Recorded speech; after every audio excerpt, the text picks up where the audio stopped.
Declarar estado de emergencia no cambia nada. Lo que no sirve son las medidas que están tomando para darle solución a un problema que se puede acabar así. A esta amenaza y esta lacra social las vamos a sacar de las calles. En 6 meses se va a empezar a sentir la seguridad en el país.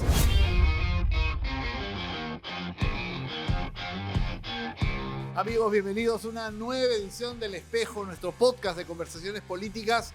¿Qué más ahora que estamos ya en campaña, a 3 meses de una elección bastante cerrada, bastante disputada, como sin duda vamos a sentir en breve? Nuestro invitado es un candidato nuevo. A mí me emociona mucho, me gusta entrevistar a nuevos candidatos porque hay que renovar la política, pero también los que ya están instalados en ella merecen una segunda oportunidad siempre y cuando los convenzan a ustedes y siempre y cuando tengan propuestas importantes para el país. Nuestro invitado ha sido un altísimo oficial de la FAP, ha sido teniente general de la FAP, pero además ha llevado adelante una carrera académica interesante, ha sido profesor, es profesor universitario, tiene estudios superiores dentro y fuera del país. Su nombre es Wolfgang Grosso, candidato del partido Integridad Democrática. Wolfgang, bienvenido, gracias por estar en El Espejo. Hola Pedro, ¿cómo estás? No, agradecido a ti por darme la oportunidad de estar acá en esta importante plataforma que tiene bastante y bastantes seguidores. Yo estoy acostumbrado siempre a los generales, incluso una vez que cesan, le seguimos llamando general. ¿Aplica también en tu caso? Sí, claro, ese es el rango, no se pierde, ¿no?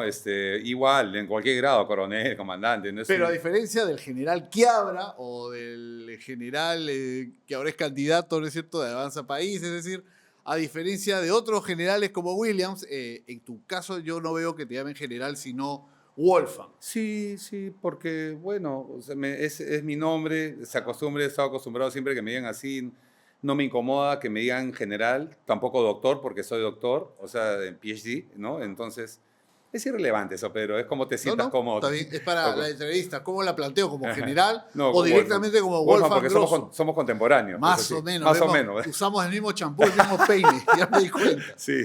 Integridad Democrática, nuevo partido, porque se ha inscrito el año pasado, si no estoy mal, aunque se formó y se recogía las firmas a partir del año 23.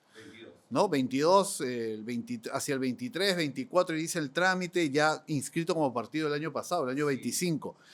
¿Qué lleva adelante? ¿Qué motiva a Integridad Democrática? ¿Por qué la gente que nos ve debería escuchar, debería prestar atención a la propuesta que ustedes traen? Por la indignación que sentimos todos los peruanos de lo que está pasando en el país. A nadie le es ajeno que el Perú está pasando por una situación muy crítica, terrible, en todo lado, en toda entidad, todo el país. Y aunque suene doloroso decirlo, Pedro, lamentablemente aquí donde se pone el dedo sale pus. No hay ninguna entidad que se salve. Entonces, en la medida que más peruanos de bien, y digo peruanos de bien, son aquellos que tienen los 3 preceptos de integridad democrática: eficiencia, decencia y valentía. En la medida que más peruanos que tengamos valores, competencias, capacidades, verdadera vocación de servicio y valentía, no nos involucremos, el Perú no va a salir de la situación en la que se encuentra. Esa es una clave importante, ¿no? Que aquellos ciudadanos que realmente sienten que las cosas tienen que cambiar en el Perú se involucren también. Las cosas no van a cambiar por sí solas y no necesariamente quienes nos prometieron cambio han cumplido o están cumpliendo. Es otro tema. Digamos que en el servicio público, en el accionar político de una autoridad comprometida, una autoridad decente, en este momento hay 3 áreas que creo que son fundamentales. Una es la lucha contra la delincuencia, que es un agobio diario. 2 es la lucha anticorrupción, que ya se ha explicado, se ve en todas partes. Y el tercer elemento, podría decir, es el servicio público propiamente dicho. Por ejemplo, ayer veíamos una larguísima cola y una serie de problemas absurdos para ciudadanos que lo único que quieren es renovar su permiso de lunas polarizadas. Por dar solo un ejemplo de algo que debería ser simple, directo, y que hoy en día está incluso también ya expuesto a la coima, al tramitador. ¿Cómo se cambia eso? El sistema, Pedro, el sistema, que es el que prácticamente tiene, tú has dicho una palabra, agobiado al país. Es lamentable. Y tú has mencionado 2 ejes que son justamente los ejes principales de integridad democrática. Una lucha frontal contra la delincuencia, que la vamos a arrasar, y ahora te explico cómo, yo sé cuál es el camino que no se está haciendo ahora, lamentablemente. Dos, una lucha frontal contra la corrupción, ese sistema que ha hecho una metástasis en el país. Y tercero, un tercer eje que es el fortalecimiento del emprendimiento en el Perú, que ahora lo vamos a conversar. Pero fíjate, para muestra un botón también, hoy, paro nacional de transportistas, ¿no? Todos los transportistas han parado, o gran parte de ellos, gran parte de ellos, ¿no? ¿Pero por qué? Están reclamando que les borren las papeletas, ¿no? Están diciendo que les omitan algún trámite, no. ¿Sabes lo que están reclamando? Que no los maten. Y sin embargo, el presidente de la República, aquel que tiene que dirigir el país, debe ser el estadista, el que conduzca a la nación, reuniéndose para reuniones, entre comillas, privadas, para organizar reuniones. O sea, es un... Se refiere a lo del Chifa. Claro. ¿No? O sea, es decir, algo que está fuera de agenda, sumamente sospechoso, claro, cuando la prioridad en este momento es la que usted ha señalado. Claro, o sea, él está en este momento para solucionar el problema del país y el problema de los transportistas, que no es poca cosa. Todos los días los están matando, extorsionando, Entonces, por favor... Es lo que pasa además cuando un gobernante no tiene contrapesos. Es decir, lo natural, y así está diseñado el modelo político peruano, es que tengamos un ejecutivo, un poder ejecutivo, un presidente, ¿no es cierto?, ministros, un gobierno, un Congreso que legisla, pero fiscaliza, un poder judicial, contrapeso de poderes. Esto se ha perdido. El Congreso está en otra nota, como se dice, y tenemos el problema que usted ha descrito. Sí. Pero para cambiarlo, Integridad Democrática, su partido, tiene la fuerza, han presentado candidatos en todas las circunscripciones, hay un partido sólido. ¿Cómo existe este partido? Claro, Integridad Democrática nace, como te repito, como una propuesta frente al clamor, al anhelo de toda la ciudadanía de la población, que quiere personas, líderes que sean nuevos, honestos, capaces, no cualquier improvisado, sino personas de bien, ¿no? Personas que tengan...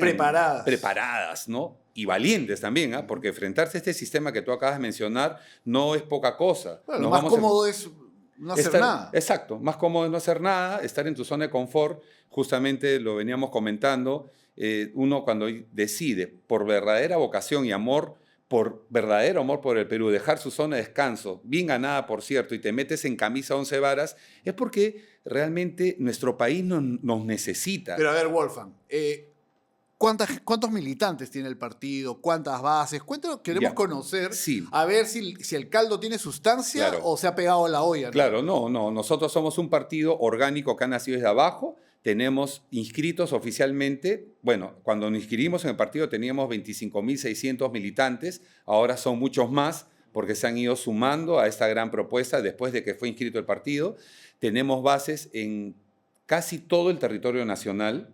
Hay, a pesar de que era en 4/5 del territorio nacional, nosotros presentamos bases en todo el territorio. Tenemos candidatos en todas las jurisdicciones, en todas. Sí, porque hay algunos candidatos, incluso entre los conocidos, hay partidos que tienen años que están en el Congreso que no han presentado candidatos en todas las regiones. ¿eh? Sí, Ojo. Fíjate, ¿no? Entonces, ya vamos a tocar ese tema en su momento, pero eso revela muchas cosas. Así es. Ustedes entonces, están en todo el territorio. Es parte de los 3 preceptos de integridad democrática, la eficiencia, ¿no? Si no eres eficiente, entonces, ¿para qué te metes a tener un compromiso por el país? Y nosotros... Ahora, ¿qué lo lanza usted? Wolfgang Mario Grosso Costa, 58 años, teniente general. Mayor general. Mayor general, ese es el término, ahí me confundí. Mayor general, y está bien que lo aclare. Mayor general de la FAP, ya en situación de retiro, 58 años, padre de familia. Sí, o sea, pero lo que me motiva... Queremos conocer un poco acerca de usted y luego nos cuenta por qué se ha metido a la política. Claro, lo que me motiva, como te digo, es la indignación que tenemos todos. Eso ya lo dijo, pero cuénteme acerca de usted y su familia. Justamente, a lo que tú dices, soy padre de 2 hijos maravillosos, de 28 y 23 años, que ellos se querían ir del país, ¿no? Porque la verdad veían esto en una situación muy incómoda, muy terrible, y eso refleja lo que sienten todos los peruanos. He nacido en Jesús María, he nacido en un barrio, he ido a un colegio católico, el Agustiniano San Martín de Porres, he cuidado carros y lavado carros en Jesús María, no me avergüenza decirlo. ¿Usted se cacholeaba? ¿En qué época era eso? ¿Ah? ¿En qué época? Acá ya cuando tenía más o menos 8 o 9 años. O sea, eso era en los 70s. Sí. Y En esa época la propina era una gaseosa, ¿no? claro, mira, Yo me acuerdo que empujábamos el carro que se quedaba botado y nos daban para una gaseosa. yo iba a cuidar, yo cuidaba carros y lavaba carros al lado del Cine Diamante, porque ahí había un Cine Diamante, ¿te acuerdas? Ok, De la Avenida sí, Brasil. sí, claro. Y entonces iba a este sitio a cuidar para ganarme justamente y comprarme mi gaseosa o tener plata para poder entrar a jugar mis campeonatos de fulbito. Ya. O sea, es un chico que ha Un nacido desde muchacho abajo, de barrio. de barrio, ¿no? O sea, mi Que papá- ahora, tengo entendido, vive en San Borja. Vivo- es decir, clase media típica de Lima. Sí, yo ¿Qué lo llevó a la FAP?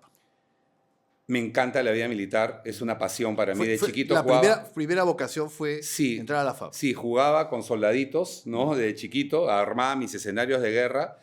Y la verdad que, bueno, tú te acordarás que ingresar a la Fuerza Aérea de la Marina no era nada fácil. Y No, tenías no. que tener, Muy disputado. tenías que tener palanca, como se Y dice. las tres armas eran muy, muy disputadas Sí. en los 80 porque, como seguramente lo vamos a comentar también, vivíamos lo que algunos denominan un conflicto armado interno, pero era la guerra contra el terrorismo. Y ¿no? justamente- Teníamos a Sendero Luminoso del MRTA en los 80 Sí.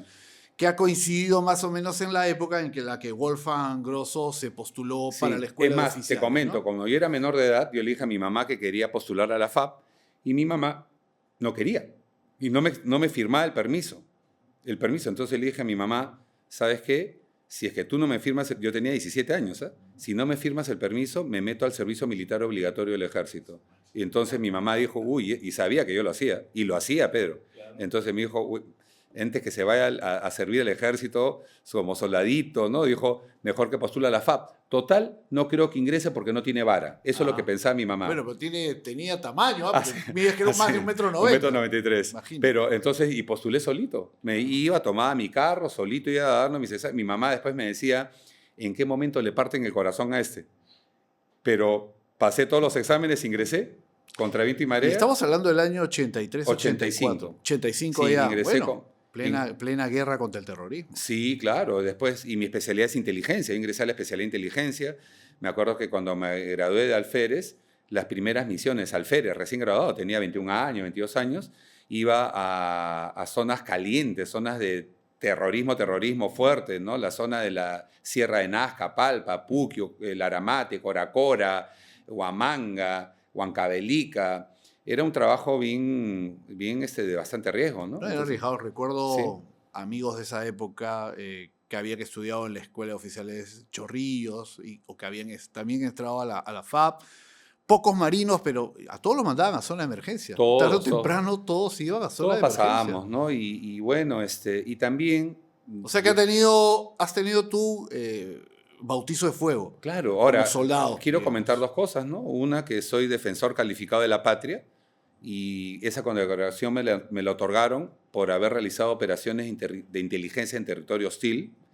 Y también me acaban de condecorar hace un año, en noviembre del año pasado precisamente, por haber realizado, como defensor de la democracia, por haber realizado operaciones contra el terrorismo, en la lucha contra el terrorismo. Y eso fue por una acción de contacto en el distrito de Pachiza, en la región San Martín. Yo estaba al mando de una patrulla de 20 hombres y habían 130 senderistas al frente. Es una foja de servicio en la Fuerza Armada importante, no lo dudo, pero que en el contexto de estas elecciones seguramente va a ser escrutada, analizada, investigada por la prensa y también por oponentes políticos que en determinado momento puedan ver Sí, porque si acaso en también... Wolfgang Grosso Claro. una, no digo amenaza, pero un competidor, Sí. ¿no? En una Interesante. buena lid, ¿no? Como debe ser las personas que estamos en ¿Estás política. dispuesto con a transparentar todas tus acciones y tu hoja de vida? Totalmente, ¿no? Es más, yo he manifestado en varias entrevistas, Pedro, que invoco e invoco a todos los candidatos a que pasemos el polígrafo, uno, y que sea público, dos, que pasemos una prueba toxicológica y tres, que pasemos una prueba psicológica.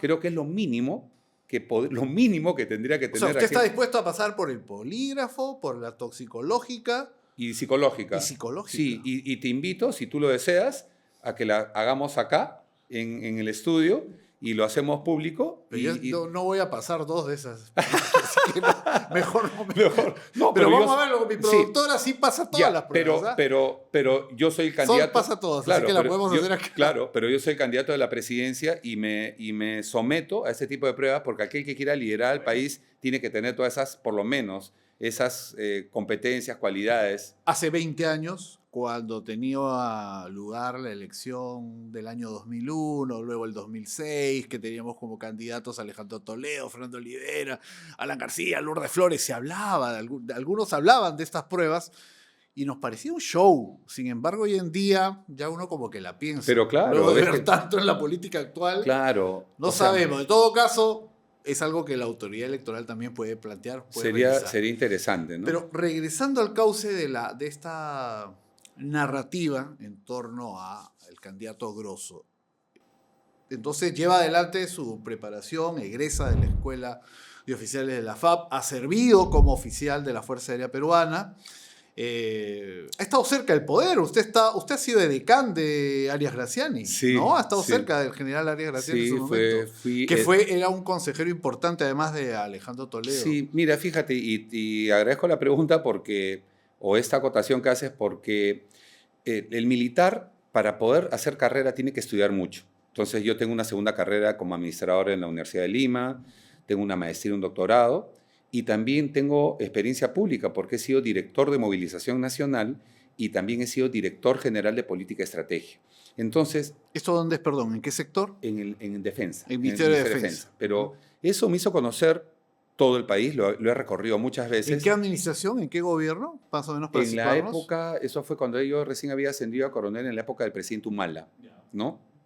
Entonces, viajé por todo el Perú, me hizo conocer más aún la realidad nacional y eso fue lo que motivó, y volviendo a la pregunta, la sensibilidad y mi deseo de ingresar a política. Porque, y te lo digo como persona, como ciudadano, como peruano, yo decía, pero no me perdonaría años más adelante mirar atrás y decir qué hice por mi país, por nuestro país, sabiendo que tenía por lo menos algo de experiencia, ciertas competencias. Y eso fue lo que me llamó la atención, ver esas brechas sociales, ese abandono que se encuentra la población en las zonas más alejadas. Una cosa es estar acá en Lima, sentado en tu zona de confort, claro. Y otra cosa es caminar por los sitios más recónditos donde la gente, la población, carece de servicios básicos, de educación. Sin embargo, muchas personas que nos ven dirán, por supuesto, hay que cambiar al Perú, las cosas tienen que ser diferentes, tienen que ser mejor, pero no todos toman la determinación de participar activamente en una campaña y ser candidato presidencial. Yo tengo entendido que usted es fundador del partido y desde un primer momento buscaba hacer la nominación presidencial. Sí, o sea, fíjate, y cuando yo... justamente no le dicen que estás loco, porfa, ¿qué te pasa? Me ha dicho, me ganaste por puesto de manos. Lo primero que pasó cuando yo llamé a un grupo de 7 compañeros, amigos, y al pasar al retiro, les dije, vamos a hacer una organización política que realmente sea lo que responda al clamor de la población. Gente buena, gente decente, transparente, que rechace lo oprobio de la corrupción que tanto daño nos hace. Y me miraron y me dijeron, ¿estás loco? O sea, ¿por qué te vas a meter en esto? Mis mismos colegas de la Universidad de Lima me decían, ¿por qué lo haces? O sea, estás muy tranquilo, haces lo que te gusta, la docencia, vives en paz, tranquilo. Nadie te insulta. Nadie te insulta. Entonces, yo le respondo a todos, en la medida que más peruanos como nosotros, que somos la mayoría, créeme, porque la minoría es la lacra que en este momento está enquistada en el Estado, pero en la medida que la mayoría, que somos los peruanos que tenemos estas competencias, no nos involucremos, el Perú no va a salir de esta situación. Usted, en los cargos administrativos que ha tenido en el Estado, ¿en algún momento ha tenido una sanción, una investigación, algo de Contraloría? Si levantamos, escarbamos, de pronto no vamos a encontrar ahí un tema que de pronto sea complicado para usted. ¿Complicado de explicar? No van a encontrar absolutamente nada. ¿Ninguna irregularidad, ninguna acusación de corrupción? Ninguna. O sea, bueno, sanciones que tiene todo militar por, qué sé yo, por no entregar un documento en un momento indicado, por llegar tarde a una formación militar, de repente, son cosas mínimas, pero ninguna investigación, ninguna sanción, no estoy involucrado en ningún escándalo. Ahora, ¿nunca ha militado en un partido político No, antes? no. Porque era militar en actividad.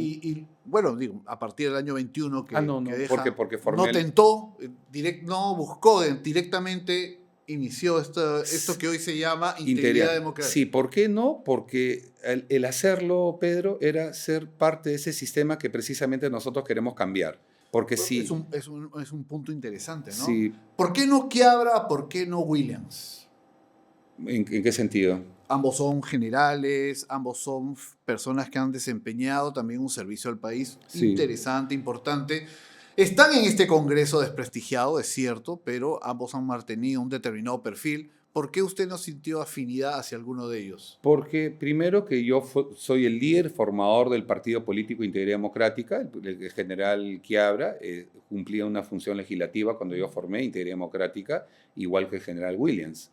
¿No? A mí luego, en estas semanas, meses previos a la inscripción, donde se hablaba de la posibilidad de entablar alianzas, ¿no buscó ahí una afinidad con ellos? Fíjate que lo que pasa es que ha habido, el general Williams, primero que él ha asumido el liderazgo del partido Avanza, después de la renuncia de Batters, ¿no? Entonces eso ha sido después. Y el general Quiabra me lo encontré una vez en un par de eventos en el Colegio de Ingenieros, conversamos, pero después tengo entendido que él ya hizo una alianza o buscó... Claro, va con el PPC, con el PPC, una alianza ¿no? con el PPC. Pero no hubo ningún acercamiento con él, ¿no? Ni por parte de él ni por parte mía. Usted ha buscado su propia capilla, no se ha querido arrimar a ninguna iglesia o catedral que pueda decir que hay por ahí. ¿Sabes lo que pasa, Pedro? Es perfectamente válido, yo pregunto. Hemos querido preservar precisamente la independencia, la idoneidad, la transparencia e integridad democrática. No quiero decir que los otros no lo tengan, yo hablo por integridad democrática. Queremos que integridad democrática sea esa propuesta nueva, fresca, joven, con personas que no tienen nada. Antes de hablar de propuestas, que es importante, sin duda mucha gente que nos ve, nos acompaña, quiere saber, pero ¿qué propone el señor Grosso realmente para que ocurran los cambios que él menciona? Son importantes para el país. Pero antes de ir a eso, pero ustedes sí, en Integridad Democrática, usted estuvo en tratativas para una alianza electoral con el que hoy es fiscal de la Nación, el doctor Tomás Aladino Gálvez. Con su partido hubo un conversado. Estaban avanzando hacia una alianza que al final no prosperó. No prosperó porque hubo un personaje polémico también, digamos, el fiscal, ¿no? No prosperó porque precisamente hubo una situación, para mí, Pedro, la palabra tiene más valor que cualquier documento. Entonces, cuando tú vas avanzando en una conversación que estás en esa tratativa, por decirlo así, siempre pensando en un objetivo ulterior que es el país, pero cuando te das cuenta que no hay afinidad en valores, en palabras, en acciones, entonces decidimos nosotros dar marcha atrás a esta conversación, ¿no? Porque nunca hubo una alianza, ¿no? No llegaron a pactar, no llegaron a pactar, sino que fueron tratativas. Fueron tratativas, y de ahí quedó, ¿no? Así como he tenido conversaciones con otros líderes políticos, pero que realmente no nos convencían en cuanto a sus propuestas y en cuanto a lo que nosotros queremos como país. Bueno, ya lo hemos conocido algo de Wolfgang Grosso, candidato de Integridad Democrática, en lo personal me refiero. Sería interesante conocer sus principales propuestas. Y, por ejemplo, en el tema que ya hemos comentado de paso, el de la inseguridad ciudadana, ¿qué es lo que ¿hay algún tema que lo diferencia a usted del resto de candidatos? ¿Cuál sería? La principal... Solo para decir, muchos van a decir, es militar, va a meter a los militares a combatir a la delincuencia. No. ¿Qué responde? No, la respuesta es tan sencilla como esta, Pedro. Lo que me diferencia es que a lo largo de los 37 años que estuve en la Fuerza Aérea, mi especialidad es inteligencia.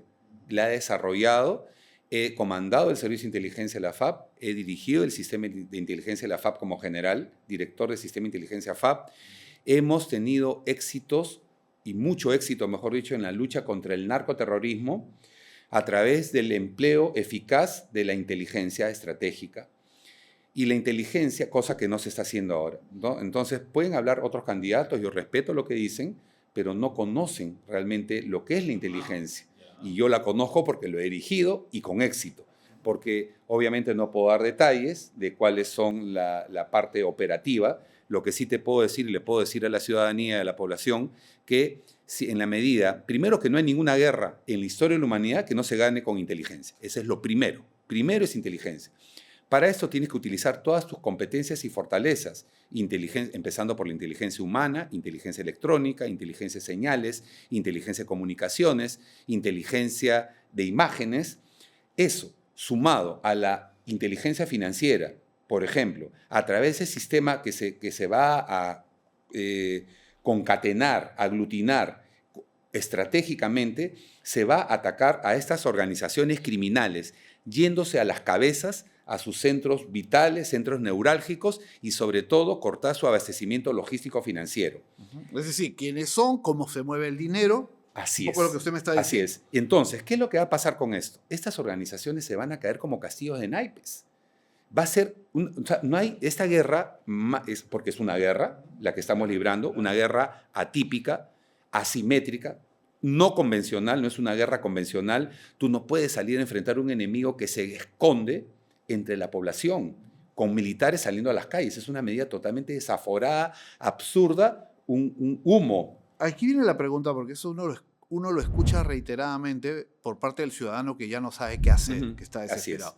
¿Por qué no salen los militares a la calle? ¿Por qué los militares no meten bala? Es una barbaridad, sí, pero es fruto de la desesperación. Sí, porque es fruto de la desesperación, como también es fruto de la desesperación que cuando tú le dices al poblador declarar estado de emergencia, por ejemplo, no tiene ninguna eficacia en una guerra, como repito, que es... No cambia nada. No cambia nada, porque es como decir, hay que explicarle a la población, es como que tengas un globo, aprietas por acá y el efecto se va a pedir por otro lado.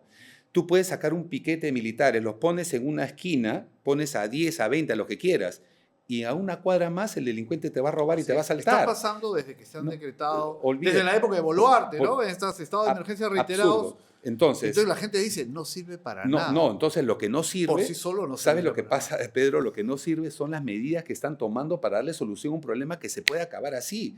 Cuando yo he manifestado, y lo he dicho en las entrevistas y está en nuestra propuesta de plan de gobierno, en 6 meses se va a empezar a sentir la seguridad en el país, porque a estos delincuentes, a esta amenaza y esta lacra social, las vamos a sacar de las calles. Y eso es ¿cómo? Identificando quiénes son, desbaratándolos. Entonces, cuando tú tienes una medida eficaz y estos los que van a tener terror van a ser ellos, van a entrar en trompo, no van a saber de dónde viene el ataque, de dónde viene realmente aquellos que los van a sacar de las calles. Ahí se va a empezar a sentir la seguridad. Hay que meterlos obviamente y hay que sacar. Ahora, hay medidas que son colaterales, acciones. O sea, ¿cómo se aterriza el criterio? Claro, exacto. Ya, pero además, usted lo ha dicho y no lo quiero interrumpir, dice inteligencia estratégica. Ok. Muy bien. Pero el ciudadano de a pie lo que quiere es más patrullaje. También. Mayor presencia policial. ¿Cómo ingresa esto a lo que está usted comentando? También. Es que son acciones que van sistémicas. Los problemas del Perú, Pedro, si fuesen secuenciales, sería muy fácil la solución. Como es un problema sistémico, o sea, quiere decir que está entrelazado dentro de un sistema, la solución tiene que también ser sistémica. Tiene que haber una reforma de la policía. Tiene que haber una reforma del sistema penitenciario. Por supuesto que se tiene que construir megacárceles. Se tiene que hacer. Ahora, mientras se construyen, porque es así, ese es un proceso que va a demorar, no es que con una varita mágica vas a la cárcel, adaptas, ¿no?, cuarteles o instalaciones militares, que en una primera instancia va a ser menos costosa, con procesos transparentes por si acaso, para que no haya el famoso diezmo, ni las licitaciones escondidas, ni que haya mano, robo, un asco lo que pasa en el Estado, pero con procesos transparentes se va a habilitar estas instalaciones militares y ahí los metes a los delincuentes. Obviamente no van a estar en las condiciones que se requiere, tendrás que meterlos incomunicados para que no sigan operando en las cárceles, porque lamentablemente las soluciones que se requieren en el país son inmediatas, ya no estamos para laboratorios o experimentos. El Perú ya no da más. Usted lo que dice es que con su plan, en 6 meses se sentiría un cambio, una disminución así es. y no solo una contención, sino una ofensiva contra el crimen organizado Totalmente. y la delincuencia común, que es la que nos aflige Totalmente. con mayor razón. Y aprovecho tu pregunta porque por ahí siempre salen en redes y sale una persona, bueno, amparándose en el anonimato de las redes, dicen, este es un mentiroso, en 6 meses no se va a acabar la delincuencia. Y yo le respondo, bueno, le di el tiempo de responder, dije, yo no he dicho que se va a acabar la delincuencia, lo que he dicho es que se va a sentir la seguridad en el país, ¿no? Porque ni en los países más desarrollados, con menos índices delictivos, no es que no haya ni un delincuente, puede haber, pero no se va a sentir. Lo que se va a sentir es que la seguridad va a imperar en el país, que tú puedas salir a las calles, que no hayan a estos extorsionadores, los vamos a acorralar, los vamos a acercar, los vamos a sacar de las calles. No, y si hay algún desaforado que quiere enfrentarse al Estado, se va a tener que enfrentar a un Estado que con todo el peso, la prerrogativa y la fortaleza que debe tener un país, los va a acabar y los va a aniquilar. No hay otra solución, y la solución es tener el principio de autoridad para hacerlo y obviamente con conocimiento, capacidades, experiencia y competencias. Entonces, comando cívico y trabajo reforzado, mucho más profesional de la policía. Fundamentalmente es eso, no es militarización de la lucha contra la delincuencia. O sea, los militares, a ver, yo quiero un poco para explicarle a la población. Existe dentro del fin esencial del Estado 2 columnas. Una es la seguridad integral y la otra es el desarrollo. La seguridad integral tiene la defensa nacional y el orden interno. Fíjate, Pedro. Si el país está en una situación de amenaza externa, ¿quiénes salen a defender? Las Fuerzas Armadas. ¿Y quiénes soportan? La policía. ¿Correcto? Ahora se han invertido los papeles. Estamos en una guerra interna, orden interno. ¿Quién es el que tiene que enfrentar? Es la policía. Los militares darán un soporte. ¿Cómo es el soporte? Con inteligencia, precisamente. Con los sistemas de inteligencia que tienen las Fuerzas Armadas con todas las plataformas, cuidando, por ejemplo, que pueden cuidar puntos vulnerables, centros neurálgicos, donde la policía se repliegue a sus efectivos para que se encarguen precisamente del orden interno.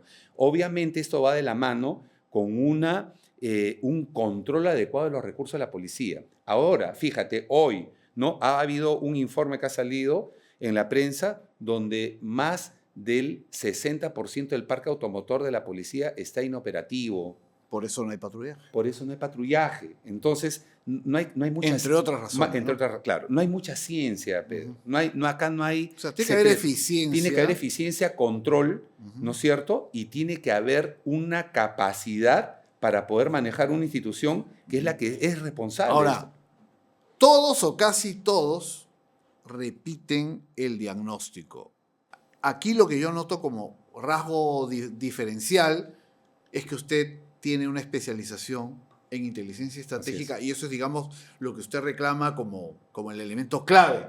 Que es lo que se necesita. O sea, lo principal. Si tú, es como decir... Ahora, uno no va solo por el mundo, requiere un equipo. Claro. ¿Quién lo acompaña a usted, Wolfgang Grosso? ¿Quién lo acompaña? Si puede mencionar ya personas que podrían trabajar con usted en el ámbito de la contención y el combate a la delincuencia. De la contención tenemos varios oficiales de la policía. Tenemos al general César Furmen, por ejemplo, el general Juan Álvarez Manrique. Tenemos también a Javier Gamero Quinosita, que no es policía, pero tiene experiencia bastante en la lucha contra la criminalidad. Tenemos criminólogos, tenemos personal especialista en inteligencia. En fin, personas... ¿Usted va a presentar un equipo de gobierno, un plan de gobierno? El plan Claro, de gobierno sí. Uno lo puede encontrar en la web del Jurado Nacional de Elecciones, de su partido también, pero el equipo, que creo que es importante, sobre todo cuando hablamos de candidatos nuevos, no solamente usted, en este momento con más de 30 candidatos presidenciales, hay varios nuevos. Fíjate, ¿Cuándo se presenta el equipo? No, ya estamos saliendo en diferentes foros, en entrevistas, por ejemplo, tenemos un elemento importante, Óscar Basurco, que es un empresario que ha sido formador, estoy hablando en términos generales, no solamente de seguridad, para conocerlo, claro. Él ha sido responsable de la formalización del 30% de las MIPES acá en Lima y gran parte del Perú, empresario, abogado, al igual que yo, que estabas muy tranquilo, más bien lo he tenido que convencer para que se sume.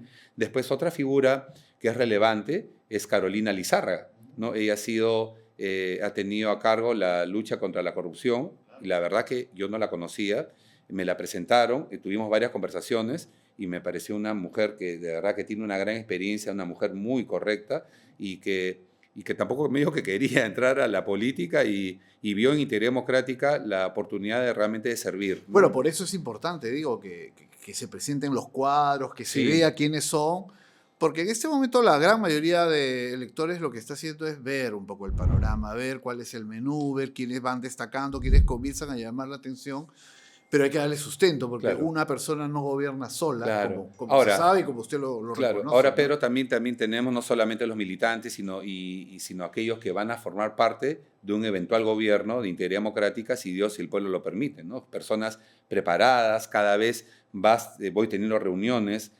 Hay personas que por ahora prefieren mantener el anonimato, pero empresarios que realmente con mucha... En algún momento van a tener que Sí, saltar a la palestra. Sí, así. En este momento, de cara a la elección, que es en menos de 3 meses, la mitad de los votantes en el Perú, la mitad, el 49% en realidad, un poquito menos de la mitad, son menores de 39 años. Entre 18 y 39 años, la mitad de sufragistas. ¿Cuál es la propuesta para los jóvenes Muy del bien. Perú? Para esto yo voy a dar un dato, ¿no es A cierto? ver. En los jóvenes entre 18 y 28 años, el 80% no encuentran trabajo. Y están los No indicadores. encuentra el trabajo que desea, Claro. ¿no? Porque, digamos, tienen ocupaciones porque tienen que mantenerse. Sí, y claro, pero subremunerados y calificados, pero sin embargo tienen que hacer otras cosas porque no encuentran realmente esas oportunidades. Vuelvo a decir, ¿dónde está la bonanza económica que supuestamente estamos viviendo en el Perú? ¿No? Si bien es cierto, los indicadores económicos establecen que estamos en un crecimiento, y ojo, que aquí quiero hacer una aclaración, es una desaceleración económica, que estamos creciendo, pero no en los niveles que corresponde y que deberíamos estar. Sin embargo, el Perú es un país que tiene muchas potencialidades, muchas fortalezas. Entonces, si nosotros, primero, porque a eso me refería con es un problema transversal, si combatimos esa oprobiosa corrupción que genera el 13% que el presupuesto general de la República se vaya a los bolsillos de algunos, estamos hablando de 25.000 millones de soles, 40.000 millones de soles que se dejan de invertir en el país por esa falta de seguridad integral. Cuando tengamos una apertura económica como la que nosotros vamos a promover, somos un partido que cree en la economía social de mercado, se tiene que generar riqueza, capital. Obviamente esa riqueza tiene que ser transparente, tiene que ser bien manejada los recursos. Nunca más un Odebrecht, nunca más un Rutas de Lima.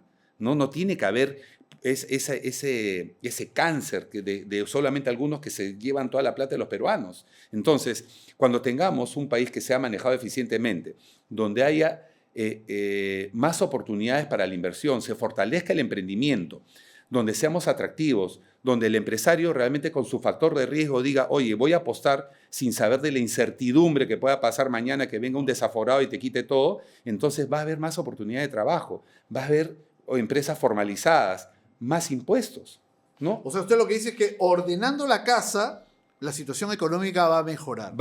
Pero Claro. ¿hay alguna medida, alguna propuesta, algún plan destinado directamente a los jóvenes? Por supuesto, porque a los jóvenes se les tiene que insertar laboralmente desde que están en las universidades con la inserción en las empresas para esas prácticas laborales.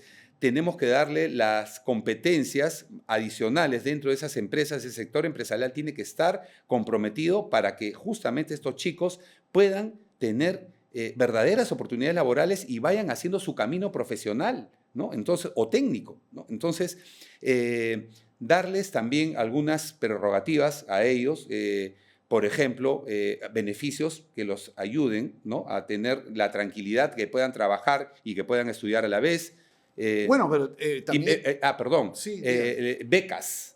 ¿no? Y ahí va mi comentario, becas, porque o sea, mucho se ha avanzado y se ha hecho, pero no se cumple. Claro, y el ejemplo es... Claro, las la becas. Por beca, ejemplo, mira, yo quiero aludir a un ejemplo que ocurrió en Singapur. Pero perdón, la beca 18 nada más, que son 20.000 beneficiarios que postulan, pero que el Congreso no se ha acordado, ni el Ejecutivo, de generar la partida presupuestaria para que puedan estudiar una carrera. Los han abandonado. Así es, el problema del país, Pedro, es que existen muchas normas, pero no se da cumplimiento. Ahí es el problema, ahí está la raíz del problema. O sea, muchas normas, pero no se dan cumplimiento. En un gobierno de integridad democrática sí va a ser de obligatorio cumplimiento. Como por ejemplo, disculpa que me salga un poco No, de no, este tema, adelante, adelante. que por ejemplo las personas con discapacidad, más de 3,5 millones de personas. En nuestras filas, en Integridad Democrática, está Willy Guzmán, que es el presidente de CONADIS. Él fue el promotor de la ley que el 5%, entre otros puntos, de personas con discapacidad tengan la oportunidad de trabajar en el sector privado y público. O sea, mejor dicho, el 5% de la planilla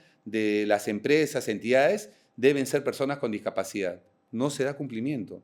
Y eso es algo del Ejecutivo. O sea, el Ejecutivo no solamente está la ley, sino tiene que encargarse que se dé cumplimiento a la ley. Igual es... Pero eso es voluntad política. Voluntad política, claro. Entonces, y sucede también con el tema de los jóvenes. Si existe, tú has dado el ejemplo, beca 18, ¿por qué no se genera la partida? Y vuelvo a decir, ¿dónde está la bonanza económica? ¿Qué? Solamente para los congresistas La que se suben... bonanza económica está en aumentar el presupuesto del Congreso cada año. Así es. Pero olvidarse de los jóvenes. Así es. Entonces, cuando existe un gobierno que realmente tenga vocación de servicio y que realmente asuma para justamente representar hasta el último peruano, esto va a cambiar. Ordenar la casa, como se dice. Hablemos de un tema que está en el candelero público político, que es el Petroperú, ¿no? Todo indica que las grandes decisiones respecto al futuro de Petroperú las va a tener que tomar el próximo gobierno. Si bien se ha nombrado, se ha decidido que haya una reorganización, poner en valor, definir con qué se queda el Estado peruano de Petroperú y con qué no. Todo esto, al parecer, se va a definir todavía ya a partir del próximo gobierno.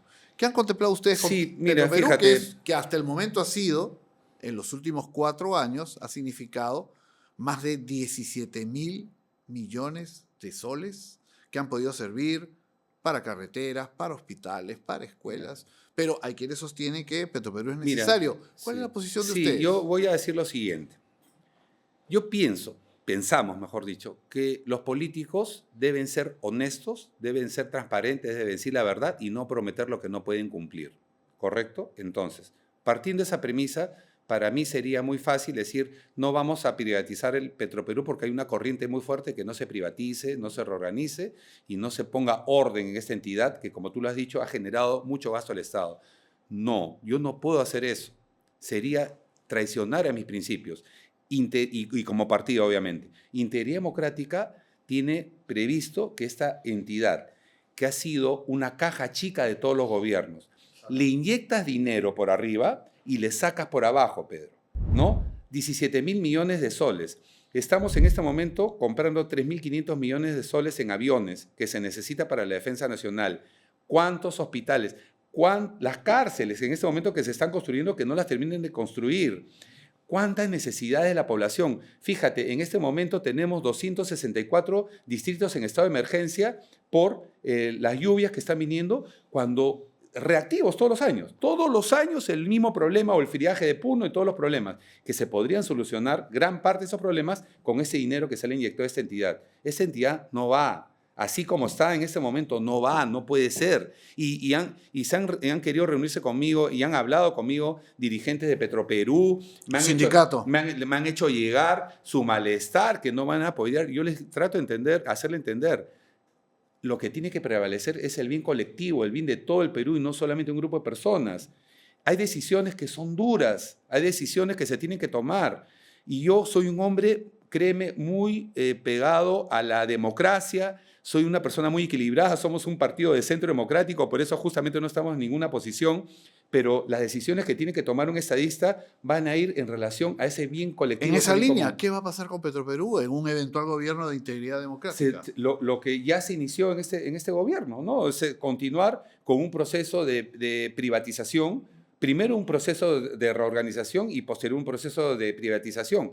Lo que no va a suceder, Pedro, es que en ese camino, en ese proceso, vaya a haber alguna componenda o alguna situación que se replique lo que te he dicho de Odebrecht o Ruta de Lima. Lo que va a prevalecer nuevamente es el bien común. Y para aquellos que dicen y hablan con un discurso ya que le dicen a la población y tratan de cambiarlo, ¿no? Que eso es un bien estratégico. ¿Cómo se va a vender un bien estratégico? ¿Cómo va a ser, por ejemplo, porque me lo dijo una militante del partido de Talara? Me dijo, pero doctor, si las Fuerzas Armadas en un caso de guerra, ¿cómo va a ser, por decirte, no me lo dijo, ¿no? No, por supuesto. La gasolina, el combustible, el petróleo.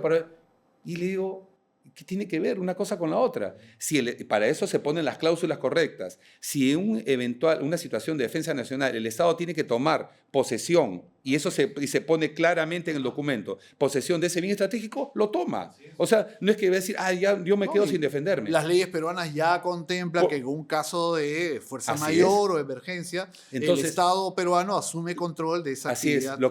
Lo que pasa, Pedro, es que cuando quieres confundir, distorsionar, y la población o muchos o algunos no tienen conocimiento, entonces los confunden. No, y hay zonas, hay que entender, hay zonas sensibles del país, por ejemplo Talara, que considera que si se acaba Petroperú, entonces la ciudad va a desaparecer. Así es como ellos lo han visto durante décadas. Pero tenemos que darle la vuelta, o sea, al contrario, tenemos que pensar... O también zonas de la selva donde el único combustible que llega es el que Petroperú ha llevado.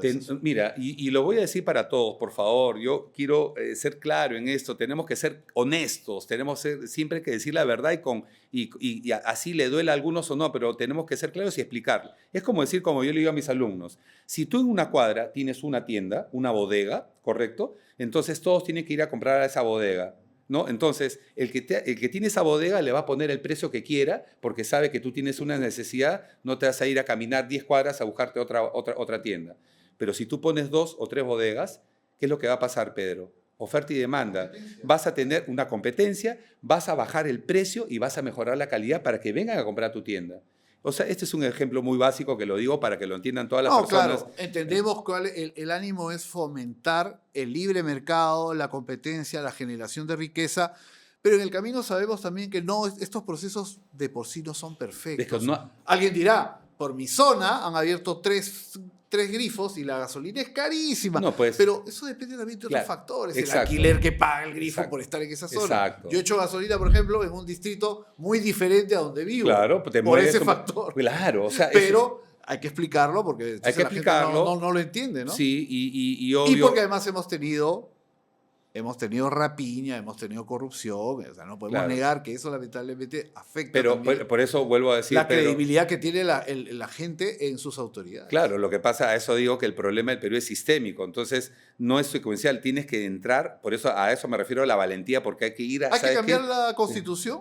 ¿El capítulo económico? No, o sea, no, porque fíjate, nosotros, la Constitución es la carta magna de la ley de leyes. Tú empezaste con algo muy interesante, que es la independencia de los poderes que existen de acuerdo a la Constitución, problemas que está manoseado, y ni siquiera los poderes fácticos que están alrededor, ¿no? Porque todo es una lucha de poderes. No solamente están los 3 establecidos en la Constitución, sino tenemos la Junta Nacional de Justicia, el Tribunal Constitucional. O algo tan terrible como es la minería ilegal. No, claro. ¿no? Entonces, fíjate. Es un factor que también presiona sobre la política. Claro, ni qué decir, ahora te cuento un tema. Bueno, la cosa es que, fíjate, pero no es el problema la Carta Magna, es aquello que legislan en base a esa Carta Magna. ¿Y quiénes legislan, Pedro? Estos 130 señores que están sentados en este Congreso rechazado y repudiado. Entonces, cuando vienen las componendas y viene ese manejo debajo de la mesa, entonces es ahí donde vienen los problemas, ¿no? Legislas solamente para los intereses que en ese momento son para algunos y no pensando en el bien colectivo. Bueno, vamos a tener a partir de este año, pues ya estamos en 2026, nuevo gobierno y nuevo Congreso asume el 28 de julio, ¿no es cierto? Y vamos a tener un Congreso bicameral. Podríamos tener el doble de problemas, el doble de escándalos, ojalá no, sea todo lo contrario. ¿Qué podemos hacer, ya que usted es cabeza de un partido político? El Ejecutivo tiene sus problemas, usted aspira a ser presidente, a armar un gobierno. ¿Pero qué se va a hacer con el Congreso? O sea, ¿por qué ustedes presentan listas al Congreso? ¿Qué cambio le prometen al país? Bueno, ya para ir cerrando esta etapa, porque ya nos vamos al espejo, pero ¿en qué van a cambiar ustedes la percepción ciudadana, la valoración respecto al Congreso? Vamos nosotros a proponer una revisión de muchas leyes que han sido promulgadas en este Congreso. Una revisión, por ejemplo, por decir algo, ¿no? Un aumento de salario, de sueldo, pues de bonos, bonos, ¿no? Eso tenemos que cortarlo. Y entonces, yo por decir esto, me estoy ganando enemigos justamente en este Congreso, ¿no? Los trabajadores, los sindicatos que manejan... ahí hay que entrar a cortar y se los digo, lamentablemente, perderé sus votos, ¿no? Pero no me interesa la verdad. Lo que me interesa es que prevalezca la transparencia y que vuelvan ustedes mismos a que tengan la confianza de la población que los rechaza. Entonces, ¿cómo no los va a rechazar si de espaldas a la necesidad y a las carencias del pueblo se pone un bono totalmente fuera de parámetro. Entonces, estas cosas hay que cambiarlas. Y también comenzar a tender los puentes con las otras organizaciones en el sentido de que estamos todos en este camino, en esta vía de gobernar el país pensando en el bien colectivo. Más allá de izquierda o derecha, lo que necesita prevalecer en el Perú es la unión, la capacidad y pensar en todos aquellos que nos van a elegir. ¿Cuál va a ser la principal promesa de Wolfgang Grosso en esta campaña? Antes de ir al espejo, La principal promesa, a pesar de que hay muchos problemas y la salud, es que me voy a arrasar a esta delincuencia que nos tiene prácticamente aterrorizados a todos. Y lo voy a hacer no hablando simplemente, como quizás con el respeto que se me merecen otros, diciendo muy ligeramente hablando de inteligencia, sino con conocimiento, causa, experiencia, y a estas bandas delincuenciales, a estos cabecillas, a estos extorsionadores, nos vamos a sacar de las calles y, como repito, en 6 meses se va a empezar a sentir la seguridad en todo el Perú. Bueno, queda la apuesta, queda el planteamiento del candidato de Integridad Democrática y nos vamos al espejo porque todavía quedan algunas cosillas por preguntar. Vamos para allá. Bien, ya estamos con Wolfgang Grosso ante el espejo. Un candidato presidencial que creo que va a llamar la atención por la altura. 1,93 m. Acá nos ha descolocado la hora de pararnos frente al espejo. ¿Cómo te decían en el colegio? ¿Ah? ¿Te decían por la altura? ¿Tenías alguna chapa en especial? No, Wolfie. ¿Wolfie? Sí, Wolfie era el diminutivo de Wolfgang. ¿Y Wolfgang de dónde vino? Es un nombre de un amigo de mi papá que era alemán Ajá. y por eso es que me pusieron ese nombre. Bueno, políticamente habrá que ver si da o no la nota como, como Mozart, ¿no? Porque Mozart también era Wolfgang. Sí. ¿Qué se siente? Esta es una pregunta que puede parecer un poquito cruel, pero ya que hay un buen ambiente, vamos a formularla. ¿Qué se siente cuando uno se esfuerza, trabaja en campaña, pero no aparece en las encuestas o aparece muy bajito en las encuestas? ¿No desalienta? No, mira, a lo largo de la vida soy una persona muy perseverante, muy luchadora, persistente, y estoy completamente seguro que el esfuerzo que estamos haciendo con toda la militancia de mis hermanos, porque así nos consideramos en el partido, va a rendir sus frutos, y estoy plenamente convencido que el Perú se dará cuenta que Integridad Democrática es la mejor propuesta política para el país. Ha mencionado que sería importante que los candidatos presidenciales pasen por el polígrafo, es decir, la prueba, ¿no es cierto?, el detector de mentiras, que se haga un test toxicológico, un test psicológico. Test toxicológico también. Y también una prueba psicológica, me pareció escuchar. Toxicológica. ¿A quién retaría para que se siente frente a usted en un examen de ese tipo? A todos los candidatos presidenciales sin excepción. Yo más bien exhortaría, los invoco, para que todos pasemos estas 3 pruebas que acabo de mencionar, que sean públicas y que realmente la población por lo menos empiece a recuperar la confianza en aquellos que quieren o pretenden dirigir el país. ¿Realmente es necesario o es algo de pose para llamar la atención? No, yo creo que es importante porque estamos hablando de que nuestro voto va a estar orientado a quien va a tomar las riendas del Perú en un escenario tan complejo como el que estamos. Entonces, demos muestras de transparencia, no solamente de la boca para afuera, sino con acciones como estas, por ejemplo, ¿no? Ha tenido una carrera de más de 37 años en la FAP, ha llegado al grado de mayor general en la FAP. ¿En qué momento decidió que quiere ser presidente del Perú? Cuando me desempeñé a lo largo de mi vida, conozco todo el Perú, no hay ninguna región que no haya visitado, que conozca, y cuando cada vez, conforme pasaban los años, veía esas brechas sociales, esas necesidades, la población que no estaba atendida realmente y prácticamente abandonada por un Estado que no lo representaba, eso fue lo que me motivó, incentivó más la sensibilidad social que como militar la tengo, y ahora quería hacerlo con las competencias, capacidades, experiencia adquirida a lo largo de estos años, ponerlo a disposición del Perú. Bueno, ya ha formado un partido propio, así que vamos a ver en esta campaña cómo camina esta aspiración presidencial. ¿Cuál es el símbolo ya para cerrar? Porque no sabemos cuál es el símbolo. Sí, el símbolo de Integridad Democrática son las manos cruzadas, que lo que significa es precisamente la convergencia, la unión, la solidaridad y no la confrontación, que es lo que en este momento está prevaleciendo en el país, con 3 líneas que van hacia el cielo, que significa los 3 preceptos del partido: eficiencia, decencia y valentía, que es algo que también se requiere Ahora, mucho en el país. Y el color azul acero. Nos habla de manos cruzadas. ¿Alguna será mano dura? Totalmente. Las dos, ¿no? Cruzadas no significa que sea algo débil, ¿no? Al contrario, la unión es lo que hace la fuerza y es lo que necesitan los peruanos y es lo que nosotros vamos a hacer prevalecer. Se necesita mucho principio de autoridad, Pedro, en el país. No autoritarismo, que es distinto, ojo, no se confunda, sino principio de autoridad para poder enrumbar al país al sitial que le corresponde. Vamos a ver cómo camina, cómo avanza esta campaña y tendremos oportunidad nuevamente de entrevistar a Wolfgang Grosso, candidato presidencial. Vamos a ver cómo sigue esta campaña. Muchas gracias por estar en El Espejo y gracias a ustedes por acompañarnos. Suerte, candidato. Gracias, muchas gracias, Pedro. Muy bien.